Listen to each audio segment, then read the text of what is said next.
What's going on, guys? Hope all is well with you. This is just gonna be a quick update video here on the channel with the Tahoe. As you guys know, I am in Houston and we just had Hurricane Beryl pass through. So if you want to go ahead and check it out, or if you're new to the channel, also let me know down below and let's get to it. Alright guys, so it's been a little bit over a week since Beryl passed over here in Houston. And as you guys know, it was just like a Hurricane 1, but it do some damage since we're not really used to hurricanes here. And a lot of the, lights are not working, or people don't have AC in their house, which is the bad thing because it gets real hot. But overall, I mean, I lost power for like 2 days. It wasn't too bad because once I got power back, that's when it started getting hotter. Some places had a lot of tree damage, and over here, luckily, they just missed the Tahoe. You can kind of see that there's some branches here, and right above where I parked, there's another one right there. And this one is about to fall off. I really need to cut it off. And you can see this one hanging as well. Back there, you can kind of see that the fence flew off. And there, the biggest concern was the light because of the AC, and also food was getting spoiled. But it was a very weird experience, and I mean, at least it's over right now. I hope that it's not gonna happen again because we're not really ready for these hurricanes in Houston. It was actually a kind of weird experience because whenever I woke up at night, you can hear the wind pushing on the house and moving it. And whenever I went to the restroom, the toilet bowl, that water that just sits right there, you could actually see it moving. So I don't know if it was the pressure of the wind or something like that, but yeah, it was kind of weird. I had never seen that before. Right now, most of the power is restored for the most part, but there's still some lights that are not working, and some people still don't have AC. And the weather here in Houston is pretty crazy. As you can see right now, it's kind of cloudy or like raining because it did rain. It's like hurricane season, I guess, so that's why it's like that. But it'll get like real hot, and it just changes a lot.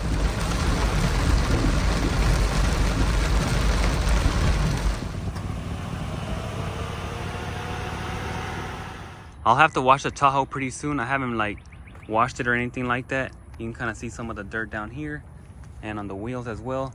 But if I step back, you really don't notice it, and that's because of the pewter metallic color. It's pretty close to the, like I said, like dirt color. That's also why I like this, because if I don't wash it, it just kind of stays the same. You really don't notice it from far away unless you're like real close. But overall, the Tahoe did pretty good during the storm.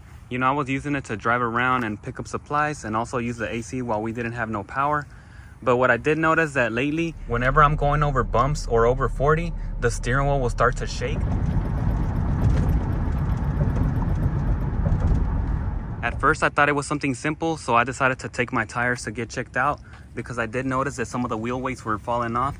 So you can kind of see right here that there's some old tape, and they put some new wheel weights just to make sure that they were all balanced right, and also rotated the tires, so you can kind of see that the thread is good right here.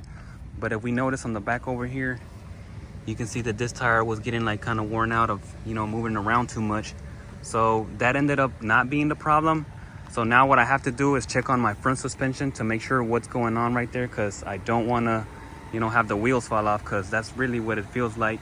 It's just shaking every time I go through potholes, or maybe above like 40 miles per hour, it'll start shaking. I was really trying hard not to work on the suspension right now, so I was trying to hold up on that, but it looks like the Tahoe really needs it. So I'm just gonna go ahead and go in there and check it out, because it is getting that real bad steering wheel shake, or some people may call it as death wobble. So that'll be right there for next time. But besides that, a couple of weeks ago, I did go ahead and change out my door courtesy lights, and I'll go ahead and show you right here. It's a pretty simple install. So I placed an order for some new ones, and I'll swap these out real quick.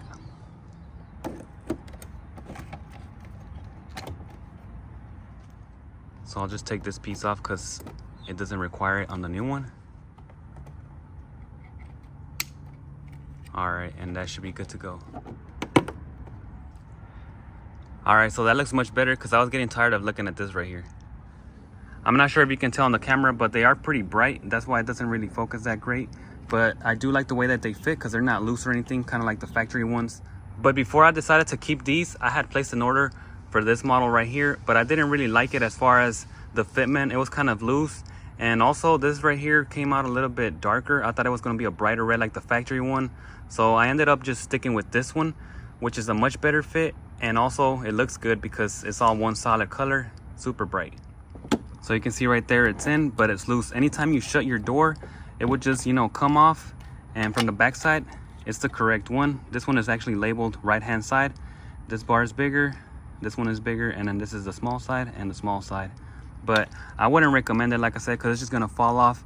and it's pretty much just trash, you know. So in Spanish, basura. The only one that I would recommend is this one right here, and if you guys want to go ahead and check it out, I'll have it linked down below in the description, and they also do come in different colors. So I'll just put this one back right here, and you can definitely hear that tight fit, and I cannot reach it with my nails right here, so I know it's not going to fall off. My Tahoe does have power wires in this area since it's a 2001, but if you have a 03 to 05 or 06 Tahoe and you have no wiring right here, what I would do is run them inside the truck into this section and tap into the front ones, or maybe a dome light up here. And some of the trucks also have some lighting down in this area, like mine just has it, but I think it might just be a 99 to 02. But just checking here, it'll be like positive and negative. It's not that hard right there. Let me show you how bright these lights are, and keep in mind that I do have the factory privacy glass on top of the 5% tint.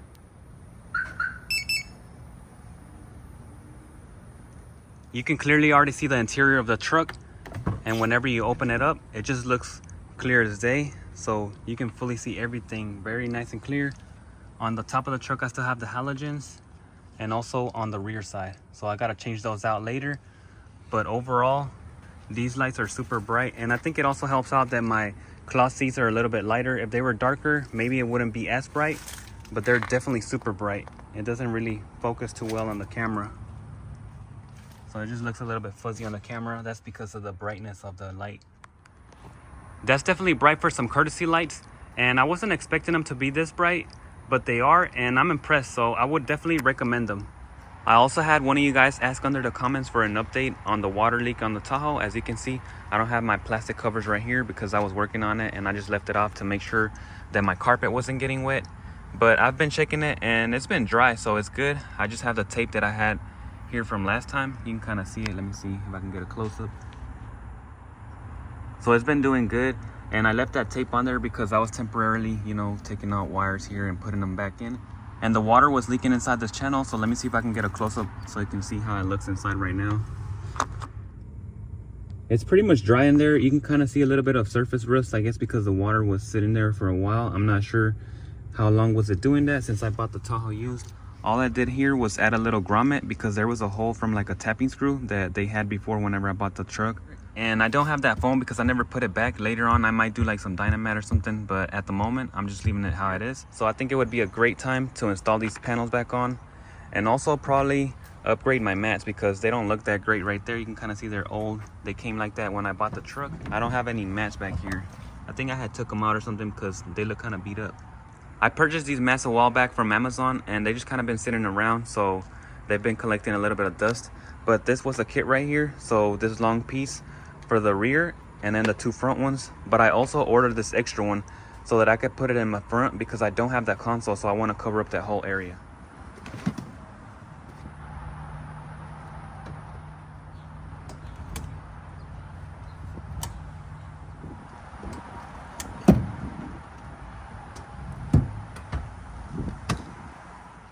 Yeah, that doesn't look too good. Alright, now the interior of the Tahoe is looking better with the new mats right here. It's not a mod, but it is a nice improvement over the old mats since I don't have the center console. But I do like to cover up the carpet, and it's just going right under the main mats right here of the driver and passenger side. But I think it looks pretty good, and you guys let me know what you think down below in the comments. On the rear, it's a big improvement as well because it was just bare carpet, and now it covers up all the center and the sides. But I did have to trim on the edges right here, and also on that corner, both the passenger side and on the driver's side. But overall, that's how it looks, and I think it looks way better versus no mats. Under the hood, I'm still running my manual temp sensor for my E-fan conversion without a tune on the Tahoe, and they've been working great, so no issues there. Last time my serpentine belt was squeaking, I only ended up changing out my idler pulley, which solved the issue since most people end up replacing the belt tensioner. But in this case, that wasn't the problem. And as you can see, this area is still clean because it was leaving a lot of rubber on the alternator, but it's been good now. I haven't heard it squeak, so I think that solved the issue right there. Inside the garage, I just have the Silverado chilling and collecting a lot of dust because the transmission is still out. But you can see here that I have it on the charger. I've been trying to charge this battery, and it seems like it's not holding a charge anymore. Right now it's just sitting at like 10 volts or 10.7, On the charger it says it's 97%, but when I put the meter on the battery, it only shows me like 10.7 volts. For now, I'm just gonna try to see if I can maintain it, and most likely I'll have to end up replacing it later.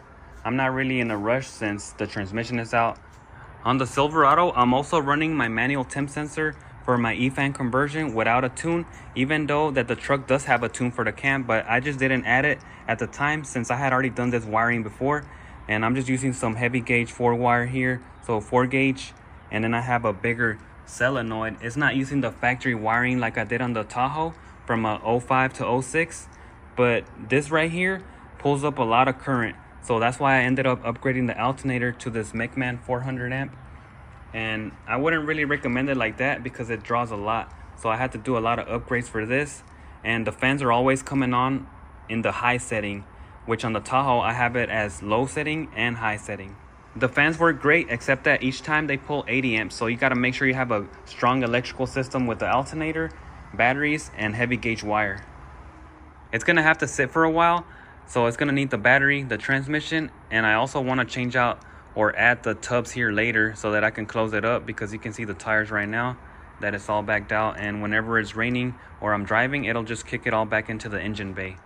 I do like driving the truck, but I don't miss it too much right now because it does waste a lot of gas since it has a BTR stage 3 cam, and it gives me about, I would say, like 9 to 10 miles per gallon. Like everybody says, it's more like miles per gallon because it is kind of fun driving it.